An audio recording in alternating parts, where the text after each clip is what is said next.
미국 연방준비제도가 기준금리를 0.25%포인트 또 올렸습니다. 10회 연속 인상하면서 미국 금리는 이제 최고 5.25%로 올라갔는데 우리와의 금리 차이는 1.75%포인트까지 벌어지게 됐습니다. 이제 관심은 연준이 언제쯤 금리 인상을 멈출지에 쏠리고 있는데요. 뉴욕 연결해 보겠습니다. 한보경 특파원, 연준이 금리를 또 올렸는데 물가 상승률이 여전히 높다는 얘기겠죠? 네, 연준은 미국의 물가 상승폭이 줄고는 있지만 아직 안심할 수준이 아니라고 보고 있습니다. 연준의 목표치인 2%로 물가 상승률을 끌어내리려면 금리를 좀 더 올려서 돈줄을 좀 더 재야 한다는 의미입니다. 오늘 0.25%포인트 인상되면서 지난해 초만 해도 제로금리 수준이던 미국 기준금리는 이제 5%에서 5.25% 구간으로 올라갔습니다. 10회 연속 인상입니다.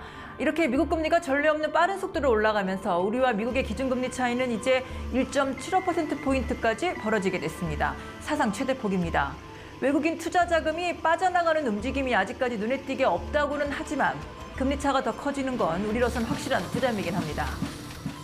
네, 그렇다면 연준이 언제쯤 금리 인상을 중단할지가 궁금한데 어떤 전망이 나오고 있습니까? 사실 연준이 이번에 금리를 올리는 건 예상이 됐던 부분이고 금리 동결 시점과 관련해 어떤 신호를 줄지가 초미의 관심사였습니다. 이번이 마지막 금리 인상이냐 아니냐가 핵심인데 연준 성명문에서 일단 힌트가 나왔습니다. 지난 3월까지 성명문에 매번 명시됐던 향후 추가 긴축이 적절할 것으로 예상된다. 이 문구가 추가 긴축은 경제 데이터에 따라 결정할 거라는 문구로 수정된 겁니다.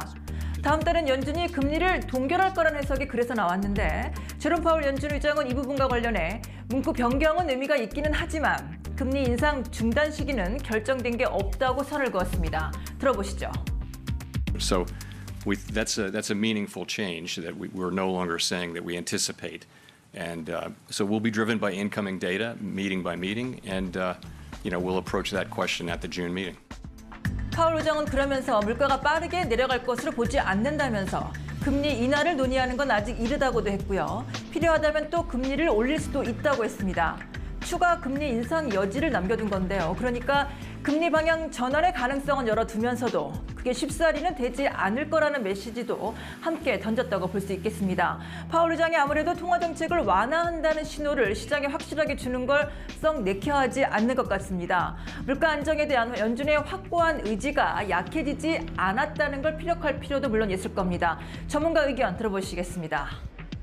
They're wending a very cautious path between not letting the equity markets in particular get too exuberant, and those markets have been looking for a Fed pivot for a very long period of time that the Fed keeps patently saying they're not going to do yet.